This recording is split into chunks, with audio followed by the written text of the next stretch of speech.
వాయుగుండం ప్రభావంతో ఏపీలో కురుస్తున్న భారీ వర్షాల కారణంగా పిడుగు బాటకు గురై ఇద్దరు మహిళలు తిరిగి రాని లోకాలకు వెళ్లారు. గుంటూరు జిల్లాలోని పొన్నూరు ఇటికంపాడు రోడ్డు శివార్లోని పోలేరమ్మ గుడి వద్ద పొలంలో పనిచేస్తున్న మహిళలపై బుధవారం పిడుగు పడింది. దాంతో ఇద్దరు మహిళలు అక్కడికక్కడే కుప్పకూలి తిరిగి రాని లోకాలకు వెళ్ళిపోయారు. వీరిని మరియమ్మ, షేక్ ముజాహిదులుగా గుర్తించారు.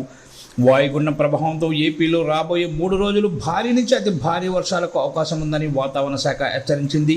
ఈ నేపథ్యంలో కొన్ని జిల్లాలకు ఆరెంజ్, మరికొన్ని జిల్లాలకు ఎల్లో అలర్ట్ జారీ చేసింది. మరోవైపు ఇప్పటికే పలు జిల్లాల్లో భారీ వర్షాల కారణంగా ప్రజలు తీవ్ర ఇబ్బందులు ఎదుర్కొంటున్నారు.